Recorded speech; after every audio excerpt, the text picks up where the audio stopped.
ఏంటి పనులు రాలేదని కాపురాలు విడిపోతున్నాయా? అవును. హాయ్ ఫ్రెండ్స్, ఈరోజు అల్లం వెల్లుల్లి పేస్ట్ అయితే చేద్దామని అనుకుంటున్నానండి. అప్పుడెప్పుడో చేశాను, మళ్ళీ అయిపోయింది, టైం కుదరలేదు. మళ్ళీ వెల్లుల్లిపాయలు ఉంటే అల్లం ఉండదు, అల్లం ఉంటే వెల్లుల్లిపాయలు ఉండవు. అయితే నిన్న మా వారు కూరగాయలు తెచ్చారు, వెల్లుల్లిపాయలు ఉన్నాయి కదా, ఒక అర కేజీ అల్లం అయితే తెప్పించాను. అల్లం బాగా లేత అల్లం అండి, కొత్త అల్లం.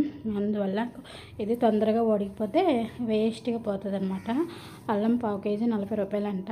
ఆ 40 రూపాయలకి న్యాయం చేయాలి కదా మరి. అందువల్ల అయితే అల్లం అయితే చేసేస్తాను, అల్లం వెల్లుల్లి పేస్ట్ అయితే చేసేస్తున్నానండి. అయితే వీడియోకి వస్తే, ఇప్పుడు ఆడపిల్లలకి కూడా నేనైతే మా పాపకు అస్సలు పని నేర్పించలేదండి, ముందే చెప్పేస్తున్నాను. ఎందుకంటే తను చదువుకుంటే చాలు, తను ఫ్యూచర్లో బాగుంటే చాలు అని అనుకునేదాన్ని ఒకప్పుడు.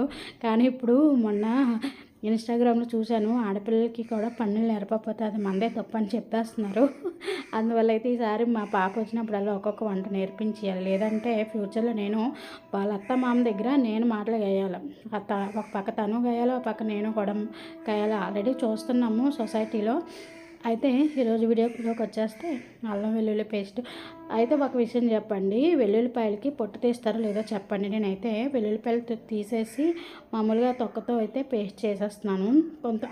ఒకప్పుడైతే వెల్లుల్లిపాయలు పొట్టు తీసేదాన్ని, తీస్తే చేతులంతా మంట వచ్చేసివ్వండి.